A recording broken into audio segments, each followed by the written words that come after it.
শিলাবৃষ্টি কখন হয়, কেন হয়, আপনারা কি তা জানেন? আসসালামু আলাইকুম দর্শক, এ বিষয়ে বিস্তারিত জানাতে আপনাদের সাথে আছি আমি নওরিন খান। সাধারণত গ্রীষ্মকালে অতিরিক্ত গরমের সময় শিলাবৃষ্টি হয়, কিন্তু গত কয়েক বছর ধরে ফাগুন চৈত্র মাসেই শিলাবৃষ্টির প্রকোপ দেখা যাচ্ছে। জলবায়ু পরিবর্তনের কারণে গ্রীষ্মের আগেই তাপমাত্রা বেড়ে যাওয়াকেই এর কারণ বলে জানিয়েছে আবহাওয়াবিদরা। গত কয়েক বছরের মতো এবছরও চৈত্র মাস পড়তে না পড়তেই শিলাবৃষ্টির প্রকোপ শুরু হয়েছে।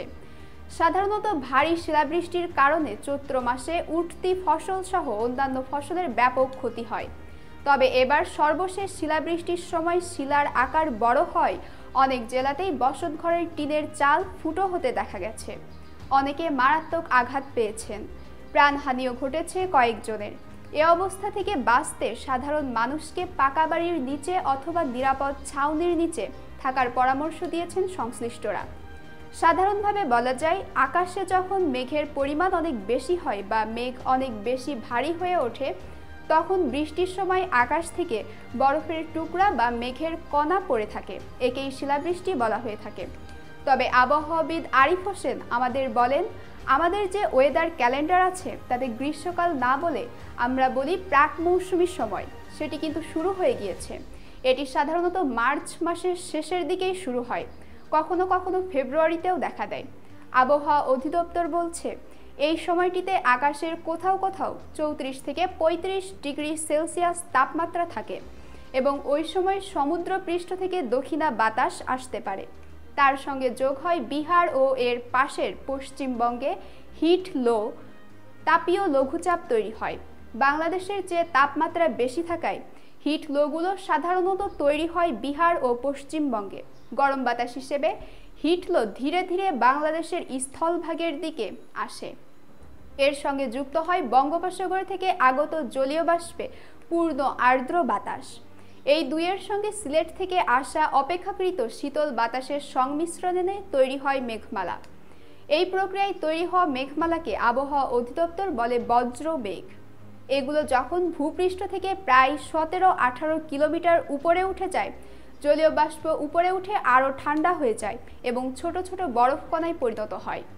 এই ছোট ছোট বরফ কণা আশেপাশের আরও বরফখণ্ডের সঙ্গে যুক্ত হয় এবং বড় শিলাখণ্ডে পরিণত হয়।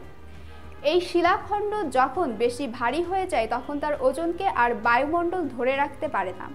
তখন এগুলো শিলাবৃষ্টি আকারে ভূপৃষ্ঠে নেমে আসে।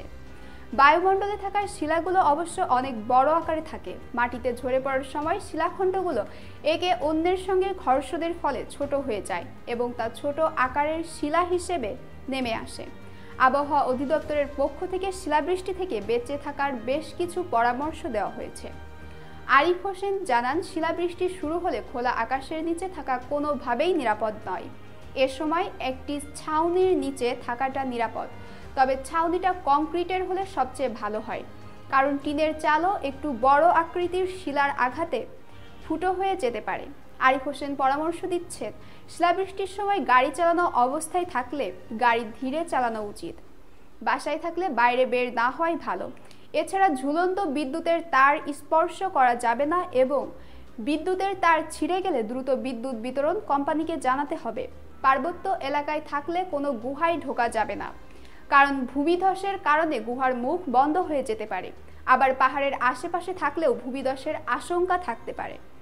এই আবহাওয়াবিদ আরও বলেন, শিলাবৃষ্টির থেকে মানুষের জীবন রক্ষা পেলেও ফসলের ব্যাপক ক্ষতি কমিয়ে আনার ক্ষেত্রে তেমন কোনো বড় ব্যবস্থা নেওয়া কঠিন। তবে উন্নত দেশে গ্রিন হাউস প্রযুক্তি ব্যবহার করে ফসলের সুরক্ষার ব্যবস্থা করা হলেও তা স্বল্প পরিসরে ফসলের ক্ষেত্রে প্রযোজ্য। তাছাড়া আমাদের দেশে গ্রিন হাউস প্রযুক্তির ব্যবহারও নেই, তাই শিলাবৃষ্টিতে ফসলের ক্ষতি হলে কৃষককে ক্ষতিপূরণ দেওয়া ছাড়া কোনো বিকল্প সরকারের নেই। আবহাওয়া অধিদপ্তর জানিয়েছে, অনেক সময় এই শিলাবৃষ্টি পড়ার গতি ঘন্টায় 60 মাইল পর্যন্ত হতে পারে। তবে সাধারণত 15 মিনিটের বেশি শিলাবৃষ্টি হয় না। শিলাবৃষ্টিতে গড়ে একটা শিলার ব্যাস হয় 5 থেকে 150 মিলিমিটারের মধ্যে। শিলার ব্যাস 1.25 ইঞ্চি না হলে শিলাবৃষ্টিতে ক্ষতির সম্ভাবনা তেমন থাকে না। তবে এর চেয়ে বড় ব্যাসের শিলা হলে ব্যাস বাড়ার সঙ্গে সঙ্গে শিলার মাধ্যমে ক্ষতির পরিমাণও বাড়তে থাকে। দর্শক, এই ছিল এখনকার মতো। এই ঘটনাটা জেনে আপনাদের কি মনে হয় জানিয়ে দিন কমেন্ট বক্সে। ধন্যবাদ।